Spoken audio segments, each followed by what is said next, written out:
It's Monday, I'm in the yard, it's busy, it's sunny. This is EveryTrade, Behind the Build, episode 10.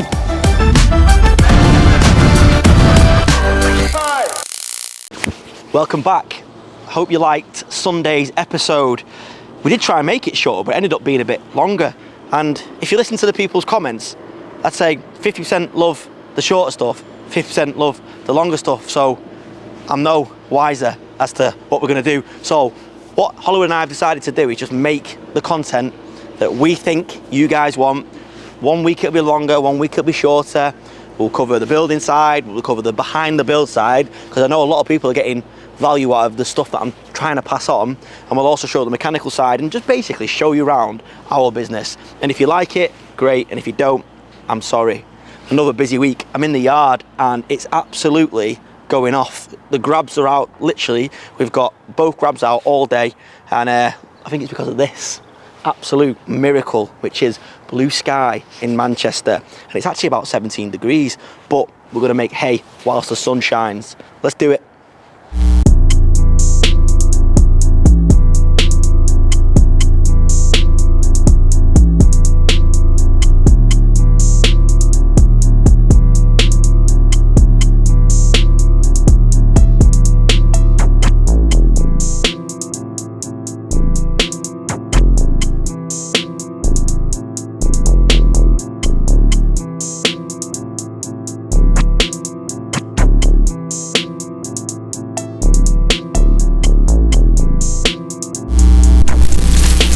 I think it's safe to say that landscaping season has now started. As Dave predicted, as soon as it turned March, it's gone bananas, and with the weather being dry, the demand for aggregates, our own crushed hardcore, topsoil, which we can't really make fast enough because it's still not dry enough. So we're doing our best and we're making hay when the sun shines in Manchester. We've got the yard in full effect.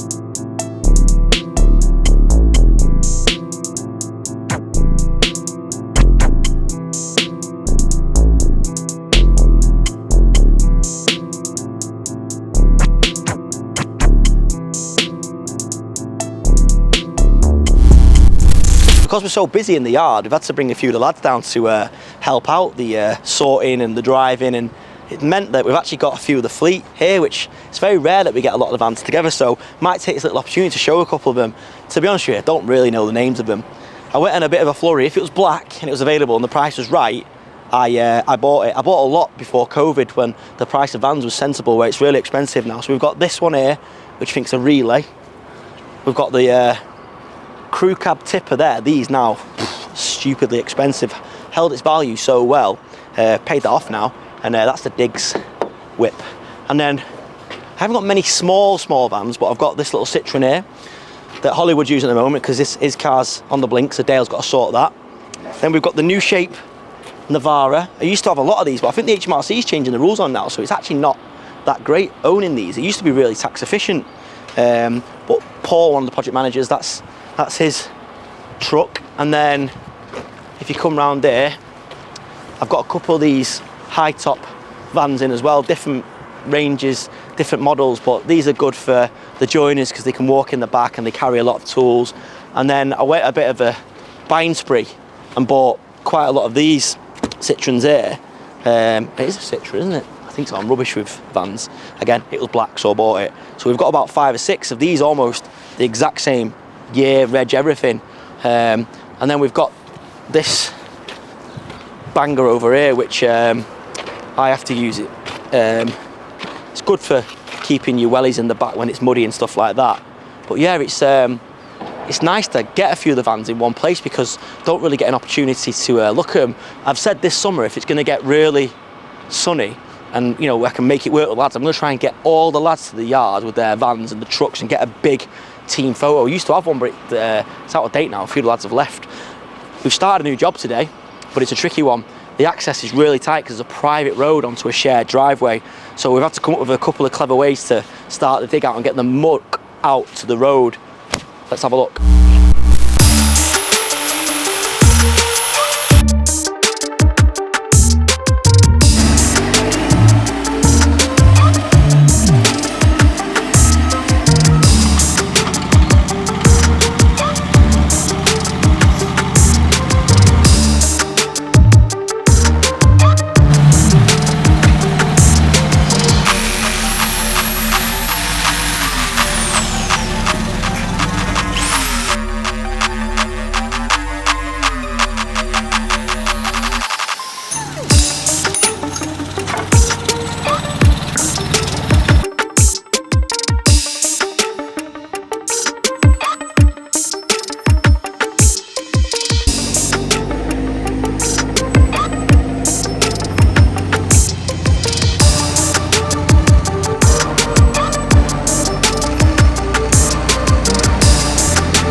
So that's it for Monday in the yard.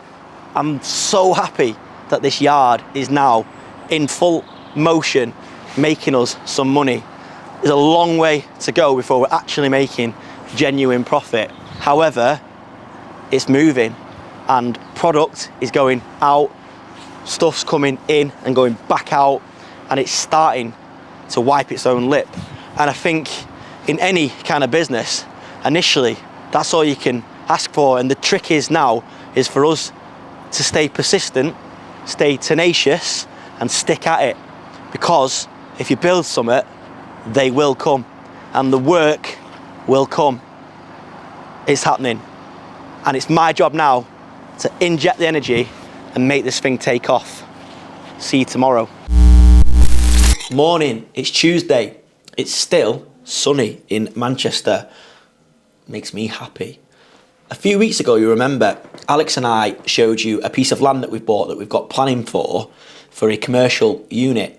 Now, as I always say, builders, tradesmen should always have a property strategy. It's your long-term bet, it's your pension. However, this one is quite tricky in that we've got to do a lot of work to satisfy the planning conditions. So, one of the conditions was a ground investigation report, survey, etc. The first stage was a visual look at it, which triggered the second stage, which means now we need to do trial holes, get some samples taken away, be lab tested, and that will then tell us if it needs to go to a third stage. It's costing an absolute bomb, but it's what the council have requested, it's what they need, so it's what we're doing. Dale, our multi-skilled mechanic fabricator, can actually also drive machines, and he's getting to work now.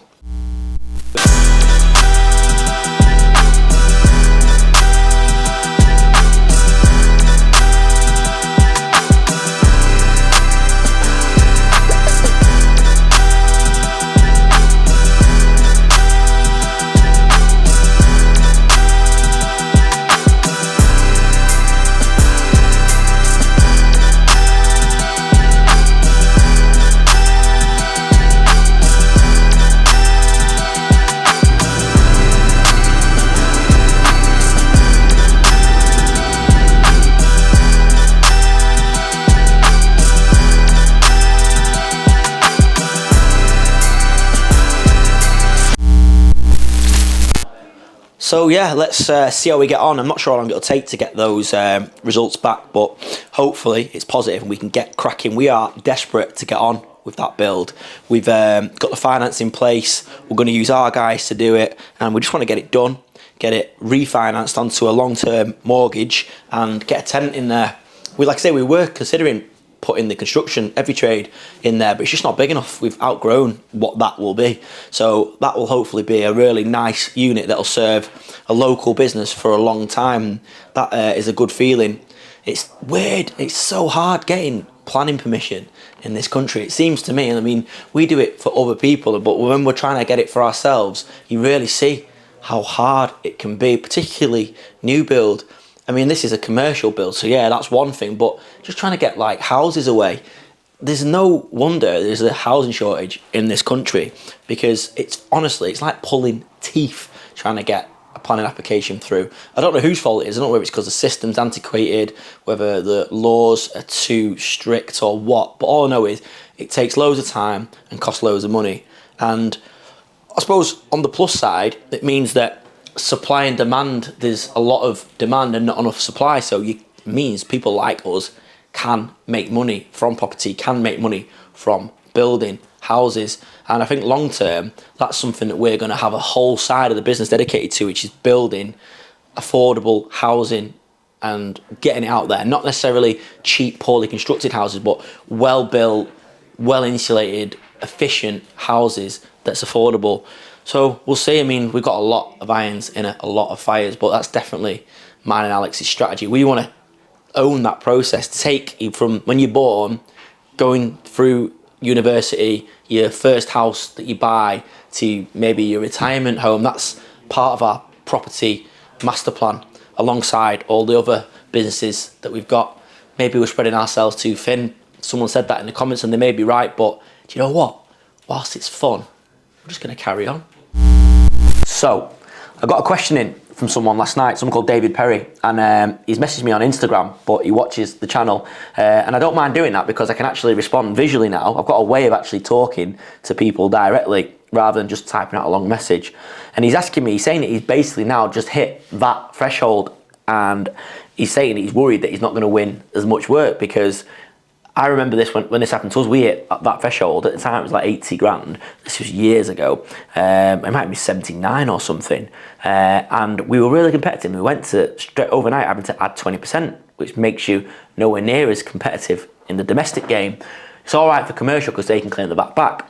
And it is a tough one, that. And you automatically, I think it's completely unfair, because automatically you're against a company or you're against individual tradesmen that don't have to charge VAT, whereas we, turning over that threshold, now have to charge 20% extra to them. So we were putting prices in, and we were 20% more expensive.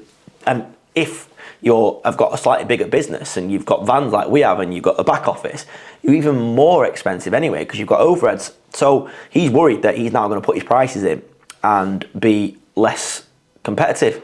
And I do think that is the way, and I do think it's unfair. I think it should either be 5% across the board for VAT for all domestic work, or everyone should have to go VAT registered. It's an unfair thing, and the government should look at it. I know the budget, when you're watching this, the budget is tomorrow, which is Wednesday, and there's talk of them upping the threshold to 90 grand, and that will be useful because that'll give some of you guys a little bit more wriggle room. It's harder for us, like we turn over a lot more than the VAT threshold, and we just accept that we're not going to be competitive in that respect. So we will always be competitive, but when you're doing bigger builds anyway, bigger extensions, almost everyone there will be VAT registered, because most of your builds, typical big extensions, are going to cost more than 85, 90 grand. But yeah, it is difficult. All I would say is just make sure you work massively on your reputation, because a lot of people will accept that they have to pay VAT to get a decent builder, because you can't really build that many decent extensions without being VAT registered. So try not to worry about it too much, mate. It is a tough one. Just work on your brand, tell your story on social media, get people wanting to use you to do their work, whether you're an individual tradesman or whether you are a decent sized builder. It's all about brand. We are not always in fact rarely we are the cheapest. I don't think we're ever the cheapest. We're either the most expensive or just below, and that's where we're aiming for. So yeah, don't worry, just keep building your brand. So I'm downstairs with a flame. So this machine that Dale's using before to do the trial digs, Dale had a quick look at it, and he's not really had a look at this machine because it's been out on hire and it's been in the yard, and he's noticed that the ram's actually leaking. So he's managed to get one of the pins out, but he's having a few issues getting the other pin out, and I've heard a lot of banging and there's a lot of heat in it. I can feel the heat up here now, but he said he's not going to let it beat him. So I said, that's all right, I'll try and reach out to Baz at World of Fab, and he said, no, I'll sort it, don't worry about it. So maybe we'll come back in next week's episode and see if he's managed to get it out. to be honest, I don't think this has ever, since I've had this for a few years now, and we've never had this ram off, so it's probably just slightly twisted or it's prized in. There'll be something and nothing. We'll get it off. We're going to, again, give this machine the once over as well. I might even spray this one, but I really like this machine. This is a great little machine, and just needs a bit of a clean up. But yeah, you can tell there's literally grease everywhere spraying out, and I'm guessing a bit of hydraulic. Is there any hydraulic oil as well? Yeah, a bit of hydraulic oil as well. So I don't really know what I'm talking about. But Dale's here now. You need to come put his fire out, Dale, because it's going to literally, I'll just turn this off. But yeah, we'll check back in next week's episode, well, the next episode, and see how we got on. Jesus. So that's it for Monday and Tuesday at EveryTrade. Another shorter episode. Hopefully you like it. It's not too short. Maybe it's too long for some people. However, that's just the way it is. We're just telling the truth and putting the story out, and hopefully you like it. This bad boy has been busy. We've got work booked in for Dale, as well as our own stuff, all week and next week, which is amazing. Like I say, my mind's already thinking about expansion already, and hopefully we'll really start to grow that side of the business. It might even spin off into its own little thing. Anyway, come back Sunday, because it's an action-packed episode. We've got loads happening on a couple of our jobs that we're going to bring to you on the channel, and I will give you an update on the Navara project, and it's actually behind the camera now, I can see it, and it's looking tasty. Have a good rest of the week, guys, and I'll see you on Sunday. Click here for one of our episodes, click here and here for other episodes you might not have seen before, and click here to subscribe to the channel. Sunny. I love it. Not as much as I love crushing.